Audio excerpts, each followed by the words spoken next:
La rapidité d'une interface est l'un des premiers facteurs de succès d'un produit numérique ou même d'un site marchand.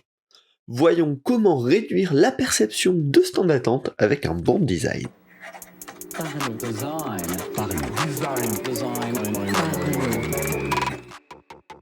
Parlons Design saison 6 est supporté par son partenaire privilégié, la KakatoS Academy, la nouvelle façon de se former au design. Salut, c'est Romain Bachna, bienvenue dans Parlons Design pour un épisode dédié à la perception du temps, à la perception du chargement par nos utilisateurs et comment on peut améliorer ça. Alors, il y a peu, on m'a partagé une conférence Awards qui s'appelait Design for Speed par Mustapha Kurtuldu et je l'ai trouvé assez génial. C'était 25 minutes très intéressantes qui touchaient à plein de sujets variés avec plein d'anecdotes variées, hyper intéressant. Je vous mettrai le lien en description, je vous le recommande carrément. Il travaille chez Google sur ces sujets-là, donc forcément, il y a beaucoup de data aussi pour explorer tout ça. Et il y a notamment une anecdote qui m'a beaucoup intéressé, et une partie des conclusions expérimentales qu'il a rapidement survolées. Je me suis dit, ça vaudrait le coup de creuser un petit peu plus ça, et d'en parler en podcast à l'occasion. Et donc, c'est ce qu'on fait maintenant, tout de suite. Alors, commençons dans le vif du sujet. Qu'est-ce que la perception du temps ? Tout simplement, une même durée peut être perçue comme longue ou courte. Si on prend dans la vie quotidienne, 1 heure dans les bouchons sur l'autoroute, c'est clairement perçu différemment de 1 heure à un repas entre amis. Il y en a un qui va nous avoir paru interminable, là où l'autre potentiellement a pu passer en un claquement de doigts. Donc, clairement, la situation fait qu'on ne perçoit pas le temps de la même manière. Et ça marche également bien sûr sur le web. Le design peut réussir à influencer le temps d'attente sur le web. Alors, le temps d'attente sur le web, c'est rare qu'il y ait des bouchons, à part peut-être à la réservation d'un billet de concert le jour de la sortie, etc., où des fois certains sites peuvent être bloqués, mais bref, globalement c'est rare qu'il y ait des bouchons. Par contre, c'est extrêmement régulier qu'il y ait des temps d'attente allant de quelques centaines de millisecondes à plusieurs secondes, voire plusieurs minutes, et forcément, c'est des cas dans lesquels nous, en tant que designers, on va rarement pouvoir avoir un énorme impact sur le temps de chargement, à part le temps de chargement des pages web, mais par contre, on va pouvoir avoir un impact concrètement sur la perception de ce temps d'attente. Et ça, grâce à un truc tout bête, c'est que le temps réel d'attente, ça on va pouvoir l'optimiser dans les limites des possibilités techniques, et c'est pas côté design qu'on va avoir le plus d'impact, même si bien évidemment certains choix peuvent aider à ça. Et derrière, il y a le temps perçu, qui lui, clairement est aussi limité par la psychologie humaine. On va pas pouvoir faire croire que 5 secondes d'attente correspondent à 0, mais par contre, on va pouvoir rendre ce temps plus agréable, ce temps perçu plus court et potentiellement utile. Et donc, un exemple génial vraiment qui est donné dans la conférence dont je vous parlais plus haut, c'est l'histoire de l'aéroport d'Houston. Alors, en fait, ce qui se passait, c'est que tout simplement, les passagers, ils se plaignaient qu'ils attendaient leur bagage trop longtemps une fois arrivés à l'aéroport. C'est-à-dire, ils sortaient de l'avion et puis devaient attendre pour leur bagage, donc forcément, ils étaient pas contents. Personne n'a jamais envie d'attendre ses bagages, surtout quand on revient d'un vol. C'est fatigant, ça a été long, potentiellement, donc on n'a pas envie d'attendre. Et donc là, l'aéroport d'Houston, ils ont investi beaucoup d'argent pour réussir à réduire ce temps d'attente de 10 minutes à seulement 7 minutes. Donc en optimisant le trajet des valises, le personnel, tout le processus qui permettait d'amener les bagages de l'avion jusqu'à l'aéroport, là où les gens pouvaient le récupérer. Donc c'est pas mal, un gain de 30%, c'est toujours significatif, mais les gens continuaient à se plaindre. Et donc là, ils étaient forcément un petit peu dégoûtés à l'aéroport d'Houston, et ils se sont dit, comment on peut résoudre ça, du coup? Ils ont pris un peu de recul et ils ont regardé le flow complet de qu'est-ce qui se passait entre le moment où les gens sortaient de l'avion et le moment où les gens récupéraient leurs bagages, et où ils se disaient, comment on peut encore optimiser ça? Et en fait, ce qu'ils se sont rendus compte, c'est que sur ces 7 minutes, donc entre la sortie de l'avion et l'accès à leurs bagages, les gens ils marchaient pendant 1 minute en sortant de l'avion, et ensuite ils attendaient 6 minutes dans la salle où les bagages arrivent. Et donc en fait, les gens, ce qu'ils percevaient comme long, c'était ces 6 minutes d'attente statique à côté du tapis où les bagages arrivent. Et donc, tout bêtement, ils se sont dit, bah, on va mettre le terminal plus loin de la salle de livraison des bagages, et comme ça, les gens vont avoir une impression différente. Et en effet, il se passait toujours 7 minutes pour que les bagages sortent de l'avion et arrivent à l'endroit où ils étaient livrés, mais par contre, les gens devaient marcher pendant 6 minutes de l'avion, du terminal de l'avion jusqu'à la salle des bagages, et avaient seulement environ 1 minute d'attente statique. Et en fait, là, les gens ont dit, les gens étaient ravis depuis ça, alors que le temps d'attente concret que mettaient les bagages à arriver n'avait pas changé, par contre, leur perception n'avait changé.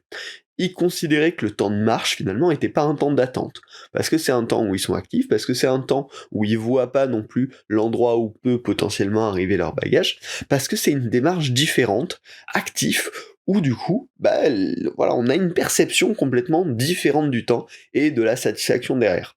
Donc sans changer concrètement le temps d'attente, ils ont complètement changé la satisfaction de leurs clients avec ce petit trick. Donc c'est hyper intéressant, et c'est vraiment l'idée de se dire que des fois en repensant le flow utilisateur, en repensant comment on considère ce temps d'attente, on peut potentiellement réduire le temps perçu et du coup augmenter la satisfaction de nos utilisateurs, ce qui est bien sûr la plupart du temps le but d'un bon design. Donc voilà, c'est une anecdote hyper intéressante parce que avant de sauter sur la solution, du loader, on va les faire attendre et puis voilà. On peut peut-être aussi penser à comment on peut réorganiser notre flow utilisateur pour que ce soit, heu, plus efficient là-dessus. Tout bêtement, actuellement, on travaille, avec des amis sur un projet de barre de recherche qui permet de rechercher à travers l'ensemble de nos outils. Donc pour rechercher par exemple à travers Notion, mais aussi Google Drive et aussi Miro et aussi Figma, etc., etc. Et forcément, indexer tous ces documents, ça prend du temps. En fait, ce qu'on a fait, c'est que dès que le processus de connexion commence, dès qu'une personne aura connecté son premier compte Google, on commence à indexer ces documents en arrière-plan. Et puis il va connecter son compte Miro et son compte Figma, pareil. Et là, pareil, on continue à préparer son compte en fond. Ensuite, on va l'inviter à installer le plugin, qui pareil est une étape active qui va lui permettre de bien utiliser l'outil. Et pareil, pendant ce temps, il va être, son compte va être en train de se préparer. Et comme ça, quand finalement il va arriver à l'outil qu'il recherchait, à la barre de recherche, il aura eu le temps de configurer bien son compte, et on fait attention que cette expérience de configuration soit la plus agréable et la plus intuitive possible.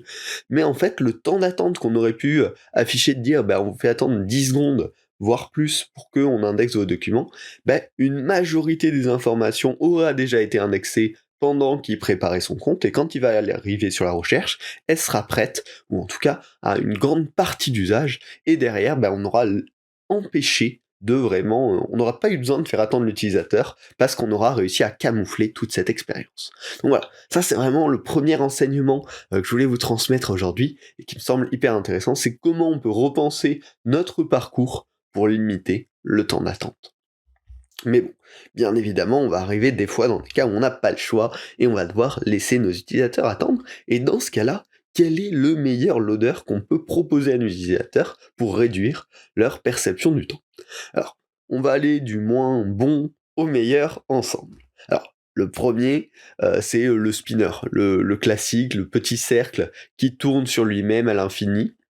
Donc bon, ça bien évidemment ça marche, déjà c'est mieux qu'aucun feedback, ça va être utile dès qu'on a plus d'une seconde d'attente. En général quand on est à moins d'une seconde, on considère qu'il vaut mieux ne rien afficher potentiellement, parce que sinon on risque d'augmenter ce temps d'attente pour afficher ces éléments-là, donc assez inutilement.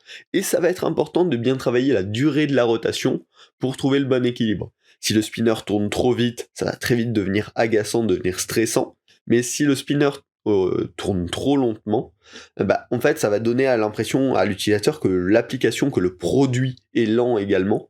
Donc faites attention, voilà, quand vous créez votre animation de spinner, de pas la faire au hasard et de prendre un petit peu ce temps d'analyse. Alors le deuxième niveau de loader qui est un petit peu plus intéressant, c'est la barre de progression. La barre de progression, ce qui est pratique, c'est qu'elle donne une indication à l'utilisateur de à quel point est-ce qu'on a avancé dans le processus de chargement. Est-ce que j'ai fait 10% du travail ou est-ce que j'en ai fait 90? Donc, elle va en général simplifier, justement rassurer l'utilisateur sur ce processus et donc être plus agréable. Alors là-dessus, on a aussi quelques petites astuces pour améliorer la perception du temps. Par exemple, ce qui est recommandé pour pour réduire cette perception du temps, c'est de faire passer les 30% du début du chargement de manière accélérée pour donner une impression de vélocité dès le départ. Si quand on arrive sur quelque chose qui est en train de charger, on voit qu'au début ça charge un petit peu vite, on va être satisfait, on va dire ok, bon, c'est en bonne voie, on progresse. Alors que si on a un début très lent et qui s'accélère vers la fin, ben là on va pas avoir, au début on va se dire potentiellement est-ce que j'annule, est-ce que je repars, on va se poser plein de questions. Là où si on accélère le début, globalement on va rassurer l'utilisateur et éviter qu'il se pose tout plein de questions.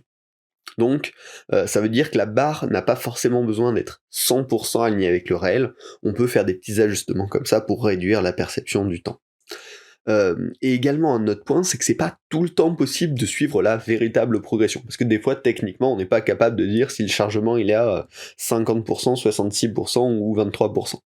Alors là, ce que propose Google, et ce qui me semble assez intéressant, c'est de faire avancer la barre en se basant sur le temps moyen pour charger la ressource. Si on sait que par exemple, afficher une vidéo, ça va prendre 3 secondes en moyenne, on va se débrouiller pour que l'animation de notre barre de progression, elle aille de 0 à 80% par exemple en 3 secondes.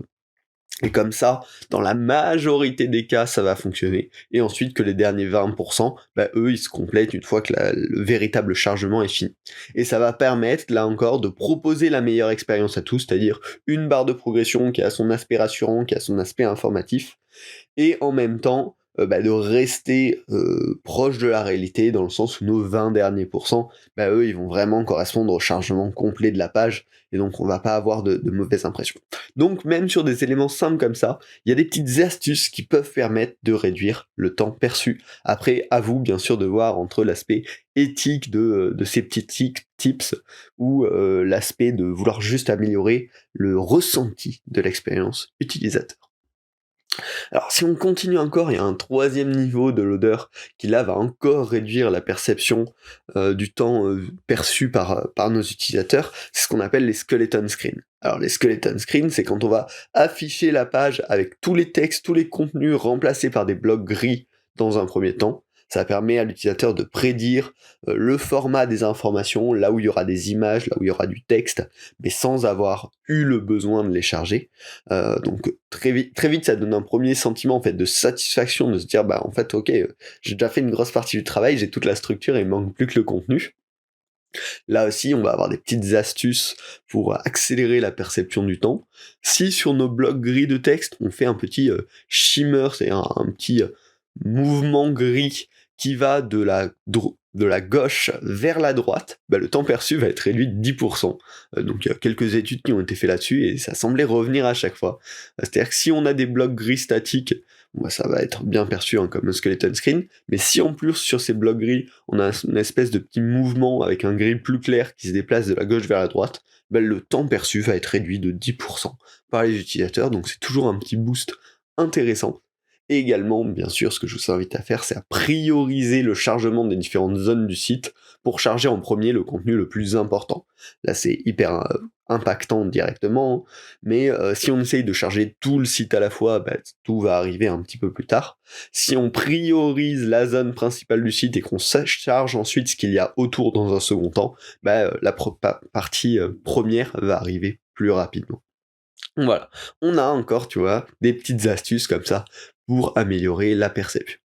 Mais enfin, la version ultime de l'écran de chargement, celle qui donne les meilleurs résultats aussi, c'est toujours ce skeleton screen, mais en affichant directement les métadatas. C'est-à-dire, on va reprendre toutes les bonnes pratiques dont je viens de vous parler il y a quelques secondes, mais on va afficher les informations fixes dès le début. Au lieu d'avoir 100% des textes et des contenus remplacés par des blocs gris, on va afficher ce qui est statique, c'est-à-dire par exemple les titres de vos sections qui ne bougent jamais, qui en fait n'ont pas besoin d'un temps de chargement puisqu'ils sont écrits en dur, eux on va les afficher directement. Ça va permettre à l'utilisateur, par exemple si on est sur un site de news, de repérer directement le menu, de repérer la section l'actu politique, de récupérer la section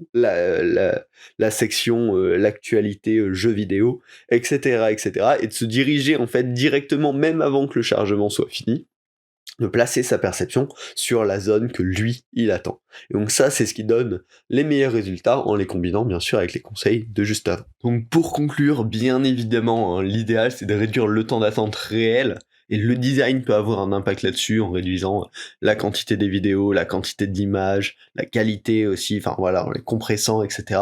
Et plein d'autres points, on pourra faire un épisode dédié. Et je pense que d'ailleurs on en a déjà parlé dans des précédents épisodes.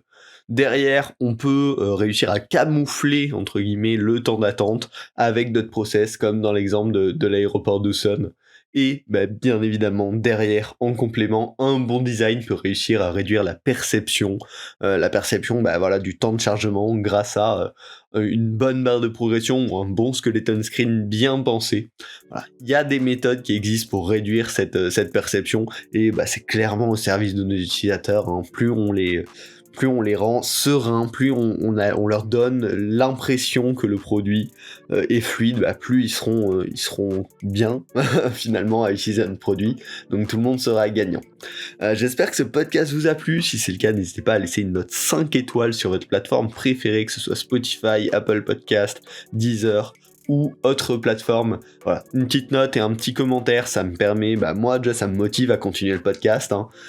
Et puis ça permet aux autres personnes de découvrir Parlons Design en le mettant en avant. Et bien évidemment, si ce n'est pas déjà fait, abonnez-vous à Parlons Design, pareil sur votre plateforme préférée, pour suivre les prochains épisodes. On parlera, je l'espère, de plein d'autres sujets passionnants. Voilà. On se retrouve la semaine prochaine pour un nouvel épisode. Salut!